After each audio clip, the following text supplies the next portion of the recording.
Well, once again, I opened up the paper this morning to find, again, tragic news. No, I'm not talking about the attempted coup in Turkey. I'm not talking about what happened in Nice. I'm talking about a life-shattering event which caused primal screams from throughout the whole world. And that is that Pokemon Go was hacked.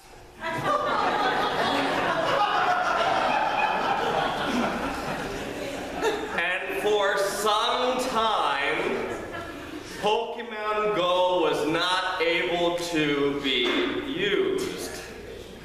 And people were tweeting left and right about how horrible this was. Now, for those of you who do not yet know what Pokemon Go is, you should not feel too alone. It's only been out for a little more than a week and a few days. It's one of the most ingenious ploys by Nintendo to try to reclaim something that they started 20 years ago. But it's also the most stupid thing that ever was invented.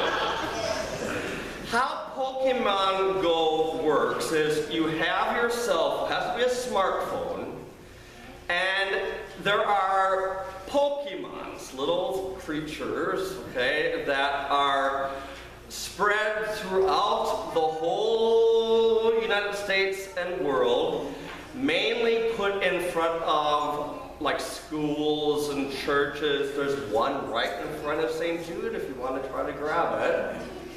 There's one in front of St. Michael and All Angels, but that's a gym, so you're going to have to fight for that one. But the problem is, the good thing is it's trying to get people to, in the summer, to get outside and move, to stay away from their computers and walk around and try to get these Pokemons and capture them. The big problem, though, is people are going around and just watch the neighborhoods. You'll see them with their cell phone in their hand. Oh, please. And they're going like this. And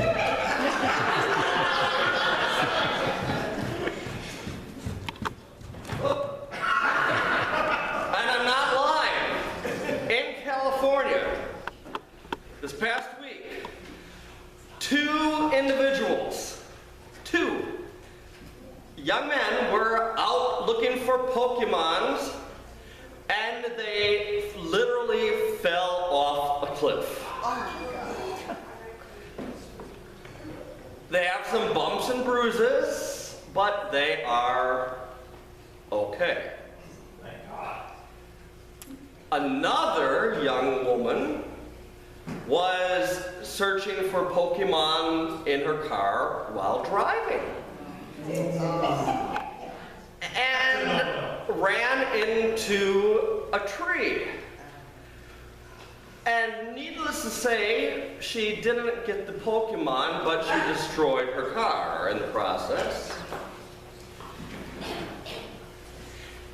And here in our great state of New York, somebody was crossing the street looking for the Pokemon and was hit by a car because the person just walked right in front and was paying no attention to anything in the world around her. You know, Pokemon might be fun, but it is nothing more than an absolute positive diversion from keeping people from focusing on what needs to be done. It's just one means that we in our modern society use to try to avoid dealing with whatever we need to have to deal with. I don't know about you, but there are so many things in life that distract me that I have my plan in place, and then all of a sudden something comes along unexpected, and I just completely forgot what I was going to be doing. This past week, I actually had 3 conversations with a group of people, and it was all about list making. You know, making lists and checking them twice, not finding out if you're naughty or nice. But whether it be work-related, or you know, whether it be household chores, whether it be grocery shopping lists, and of course, the big argument was whether it should be written paper with notes on it, and that way you can check it off, because that's very therapeutic, or whether you put it on your phone and erase, which is what I normally do. But the problem with that is, you know, you get so focused sometimes on other things that you forget what you're doing, even with a list in your hand. Last summer, it was a hot day like today. And it was a day, it felt like a hamburger, cheeseburger, potato salad, corn on the cob, Corona with a lime type of day. So I made my shopping list of everything that I had to get, and I went to King Cullen, and over here I can find anything in that King Cullen because I think I live there half the time. And I go in and I go to my list and I check, I'm having everything, this is an actual written list, I could actually try to read my writing. And I was checking things off, and when I was there, I bumped into somebody like I normally do, and we started talking. But I got home, and when I got home, I unloaded everything, but I forgot one item on the list: the ground beef. Very difficult to make a cheeseburger without the meat. And it was all because I was distracted from what I was doing. You know, it's just easy to be distracted. This morning we hear the very famous story about Jesus going to Mary and Martha's house. Now, Mary and Martha are also the sisters of Lazarus, but we don't see him in this bit of the story here. But we see that Jesus and his posse, his apostles, are going to go, when they go to the house, and just imagine, just to assume it was just Jesus and the 12. Imagine 13 people showing up at your doorstep wanting to have dinner. And takeout really wasn't an option. So, if anyone was like Martha or Mary, you would think that they would go about the work of getting everything ready to serve their guests, because that's what one does when guests come over, and especially what one does in the ancient, in the Middle Eastern culture, where hospitality is so important.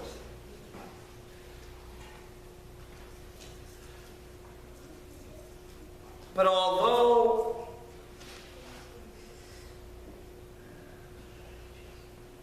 we know what was supposed to happen, Martha gets upset. She gets upset because her sister is being distracted. And she's sitting at Jesus' feet. And she's listening to him teaching, getting as much information as she possibly can, because she knew his face was set towards Jerusalem. Now this broke, you have to understand, a lot of norms. Women, during Jesus' time, did not sit and eat with men. They would be doing the serving. And women would definitely not be sitting at the feet of Jesus when he was teaching. They could be in a separate area, but not with the men. And so you have all of these mores that are being broken. But it seems as if, well, Martha might be correct. Her sister should be helping. But also, Mary's correct, because she needed to be listening and not be distracted.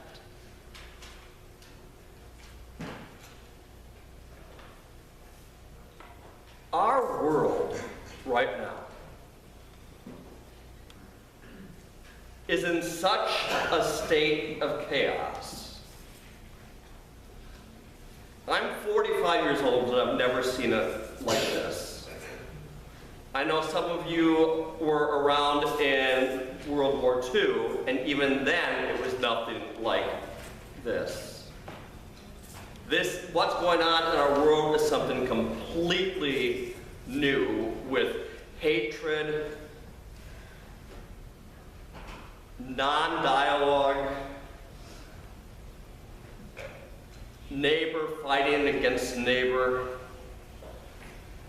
with no one seeming to care about anybody else other than themselves. And because we get bombarded left and right, over and over, by these video clips of shootings or trucks barreling down people, or bombs going off, or rhetoric of politicians on any side of the table, we are losing track and getting distracted about what it means to be followers of Jesus Christ. And if we do not practice the Christian tradition, we're losing the fact of what it simply means to be children of God. Instead of loving our neighbor, we hate our neighbor. Instead of praying for our enemies, we want to make more enemies. Instead of feeding the hungry, we want to hoard the food for ourselves.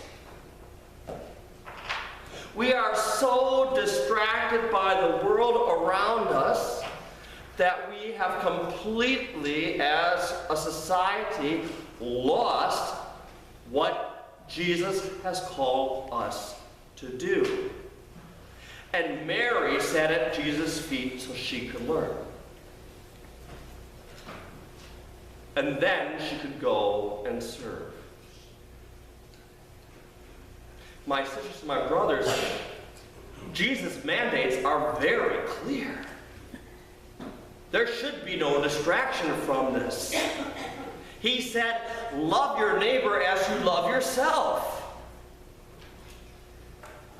I don't think that's too ambiguous. What if everyone would love their neighbor as they love themselves? Jesus said, forgive those who offend you or who betray you. what would the world be like if we would start forgiving? Jesus said to go and feed the hungry, clothe the naked, visit the prisoners, sit down with the outcasts, welcome the stranger in our midst, help them feel as if they are not alone but children of God, instead of being so distracted by our own personal needs or our own political desires.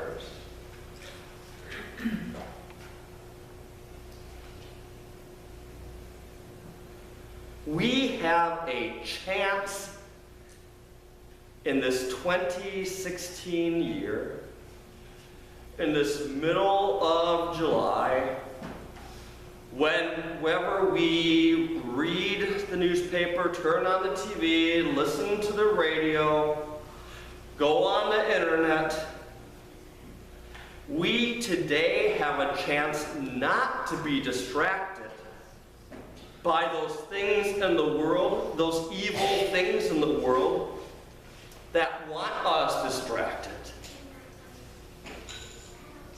The evil one wants nothing more than for us to be distracted from listening to Jesus' call for our lives.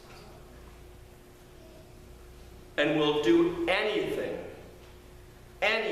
to get us to walk off a cliff, to be hit by a car, to run into a tree, instead of sitting and loving our neighbor, providing food for the hungry,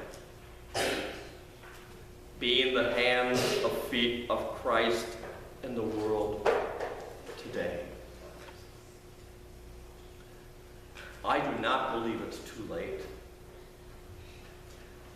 As people of faith, now is the time for all of us to remind ourselves what is our calling,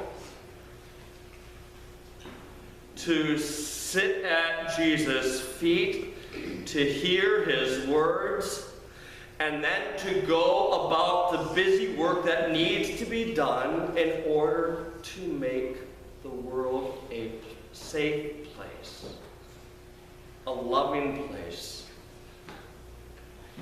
for us, for our children, and for our children's children.